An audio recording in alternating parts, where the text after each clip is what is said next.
Assalamualaikum warahmatullahi wabarakatuh. Perkenalkan, kami dari kelompok 9 yang beranggotakan saya sendiri, Intan Nurutami, Hanis Fatimah, Nur Fauzi Saputro, serta Iqbal Ahsanul Ni'am ingin mempresentasikan hasil diskusi kami terkait konversi agama. Oke, assalamualaikum teman-teman. Di sini saya Nur Fazil Saputra akan menjelaskan terkait pengertian dari konversi agama. Oke, jadi frasa konversi agama tersusun atas dua kata, yaitu konversi dan agama. Konversi sendiri secara etimologis berasal dari bahasa Latin, yaitu conversio, yang berarti pindah dan berubah. Kata konversio kemudian diserap dalam bahasa Inggris menjadi conversion, yang menurut Kamus Colin Cobbold Advance berarti sikap atau proses perubahan suatu hal ke dalam bentuk lain. Kemudian, dalam Kamus Besar Bahasa Indonesia, agama adalah ajaran, sistem yang mengatur tata keimanan atau kepercayaan dan peribadatan kepada Tuhan Yang Maha Kuasa, serta tata kaidah yang berhubungan dengan pergaulan manusia dan manusia serta lingkungannya. Dalam Al-Mu'jam Al-Wasit, agama adalah keyakinan dalam hati, mengucapkan dengan lisan, dan mengamalkan dengan anggota badan. Nah, sehingga jika digabungkan, konversi agama memiliki arti sikap atau proses perubahan individu terkait kepercayaan dan keyakinan kepada Tuhan. Jalaluddin pada tahun 2015 mengungkapkan konversi agama sebagai istilah untuk proses yang merujuk kepada penerimaan atau perubahan sikap keagamaan individu. Nah, sejalan dengan Jalaluddin, Darajat pada tahun 2015 juga turut mengemukakan pengertian terkait konversi agama.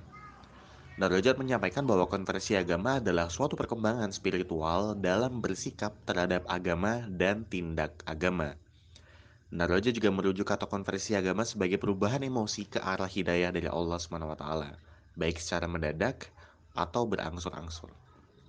Max Heinrich secara singkat mengemukakan konversi agama sebagai proses atau keputusan berpindahnya keyakinan seseorang kepada ajaran yang berbeda dengan keyakinan sebelumnya.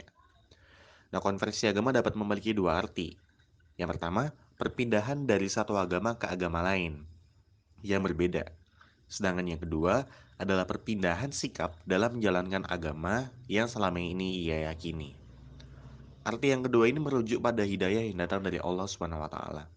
Dan berdasarkan pemaparan tersebut, dapat disimpulkan bahwa konversi agama merupakan proses atau keputusan terkait perubahan sikap dan perpindahan keyakinan seseorang atas suatu agama tertentu.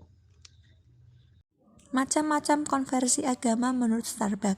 Yang pertama yaitu tipe volunsional atau perubahan secara bertahap. Tipe ini merupakan konversi yang terjadi secara berproses, bertahap, sedikit demi sedikit, sampai menjadi seperangkat aspek serta kebiasaan rohani yang baru. Pada tipe ini yang paling berperan yaitu motivasi aktif dan intelektual rasional. Dan yang kedua yaitu tipe self-surrender atau perubahan secara drastis. Tipe ini merupakan sebuah konversi agama yang terjadi secara mendadak.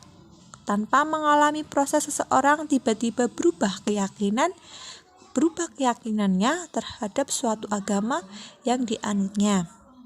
Perubahan tersebut dapat dilihat dari perubahan individu yang semula tidak taat menjadi taat, dari yang tidak percaya terhadap suatu agama menjadi percaya. Yang selanjutnya yaitu ada faktor-faktor konversi agama. Nah, beberapa ahli dari bidang masing-masing itu memberikan pernyataan mengenai konversi agama. Yang pertama ada ahli agama. Itu menyatakan bahwa yang menjadi faktor utama dalam pendorong terjadinya konversi agama itu adalah petunjuk dari ilahi. Sedangkan para ahli sosiologi itu berpendapat bahwa yang menyebabkan terjadi konversi agama adalah dari pengaruh sosial, seperti pengaruh hubungan antar pribadi, pergaulan, pengaruh kehidupan rutin, lalu ada juga pengaruh pemimpin keagamaan, pengaruh perkumpulan, pengaruh kekuasaan pemimpin yang tadi, dan juga faktor sosial yang mempengaruhi terjadinya konversi agama. Nah, yang ketiga itu ada para ahli psikologi itu berpendapat bahwa yang mendorong terjadinya konversi agama adalah faktor psikologis yang ditimbulkan dari faktor internal dan eksternal. Untuk faktor internal itu ada kepribadian, yang mana secara psikologis tipe kepribadian tertentu akan mempengaruhi kehidupan jiwa atau keadaan batin seseorang. Misalnya, orang yang dengan tipe melankoli itu lebih memiliki kerentanan perasaan yang lebih mendalam gitu ya, dan dapat menyebabkan terjadinya konversi. Faktor internal yang kedua yaitu ada faktor pembawaan. Nah, ada semacam kecenderungan misalnya urutan kelahiran itu mempengaruhi konversi agama. Itu menurut penelitian Swanson. Yang kedua ada faktor eksternal, yaitu faktor dari luar. Yang pertama itu ada faktor keluarga, misalnya ada kedekatan dalam keluarga, Yang terakhir yaitu ada proses terjadinya konversi agama. Zeki Darajat memberikan pendapatnya yang berdasarkan proses kejiwaan seseorang yang mengalami konversi agama itu melalui 5 tahap. Yang pertama ada masa tenang, di mana saat masa tenang tersebut kondisi jiwa seseorang berada dalam keadaan yang tenang karena masalah agama itu belum mempengaruhi sikapnya dan tingkah lakunya. Yang kedua itu ada masa ketidaktenangan, di mana tahap ini itu berlangsung jika masalah agama itu mulai mempengaruhi sikap batinnya dan lain-lain.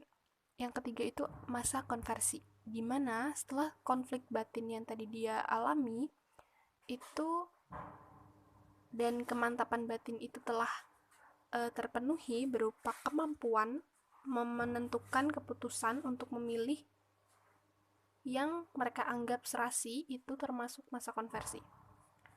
Lalu orang tiba-tiba mendapatkan petunjuk Tuhan, lalu mendapatkan semangat, kekuatan yang sebelumnya dia tidak dapatkan, itu juga termasuk masa konversi. Yang tahap keempat yaitu ada masa tenang dan tentram, di mana ketenangan dan ketentraman pada tahap ini itu ditimbulkan oleh kepuasan terhadap keputusan yang sudah dia ambil sebelumnya. Yang terakhir yaitu ada masa ekspresi konversi, di mana masa ini itu sebagai ungkapan dari menerima terhadap konsep baru dalam apa yang mereka yakini, maka tindak tanduk sikap itu diselaraskan dengan ajaran yang mereka pilih tersebut. Nah, sekian presentasi dari kelompok kami. Apabila ada pertanyaan bisa didiskusikan bersama di WA Group. Sekian, terima kasih. Wassalamualaikum warahmatullahi wabarakatuh.